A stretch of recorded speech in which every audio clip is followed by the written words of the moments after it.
all, fear none. Into the upper deck. Intensity is not a perfume. Oh, mercy. 5, 4, 3, 2, 1.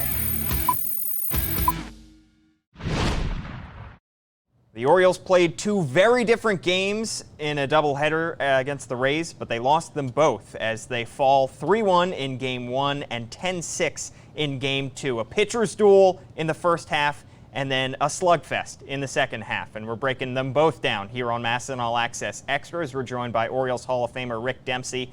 Rick, that first game was tight for quite a while, 1-0 until Ryan Mountcastle tied the game up. You thought the O's might have a chance to take the lead, but then Cesar Valdez gives up his first earned runs of the season, and the Orioles end up losing by 2.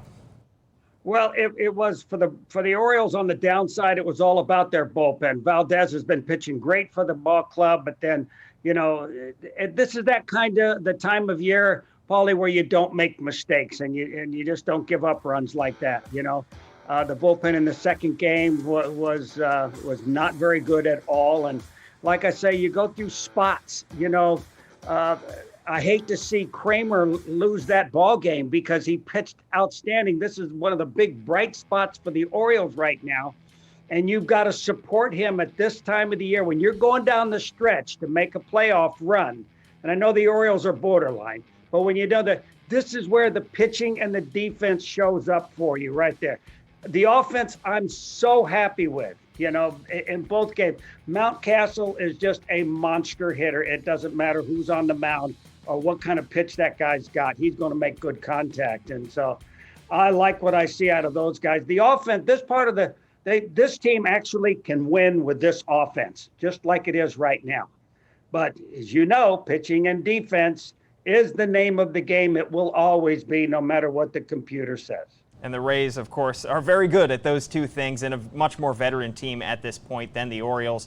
And the Orioles throwing out 2 rookies to start both these games. Dean Kremer, you mentioned, was excellent in the first game, gave up just 1 earned run. And then Bruce Zimmerman, the local guy making his major league debut in Game 2, was charged with 5 earned runs. But did you see some positive signs in Bruce Zimmerman's major league debut, Rick?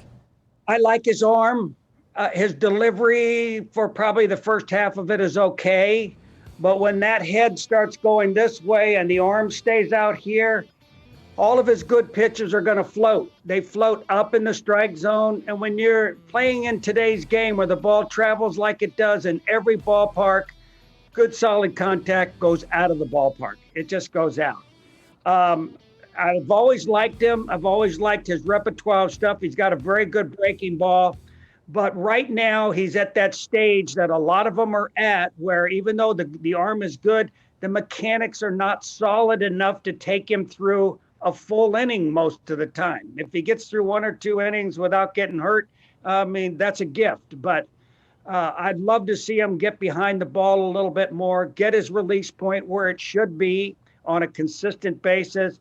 He's got great stuff. And more than that, he's left-handed. And he can throw a little bit, you know. Would love to have him sometime just so I could just talk to him about what it means to have a good release point at the major league level.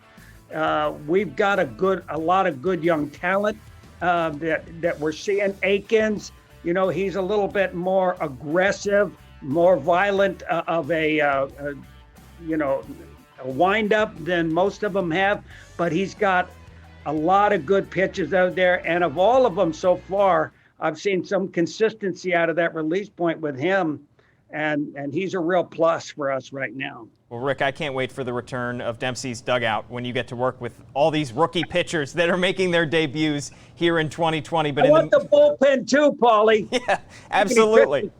We've got a lot of great arms in the bullpen. I mean, one guy right after another: Armstrong, Carroll, Harvey, Hess, Lakin, Phillips, you name it. Sulzer, Tate. You know, I get them for a little while, and we get those boys straightened out. Absolutely. I think they could be a totally different pitching staff next year once they get to work with Orioles Hall of Famer Rick Dempsey. But in the meantime, thanks so much for hopping on MASN All Access Extra, Rick. Okay, Paul, I love it, man. I love it. Thank you very much.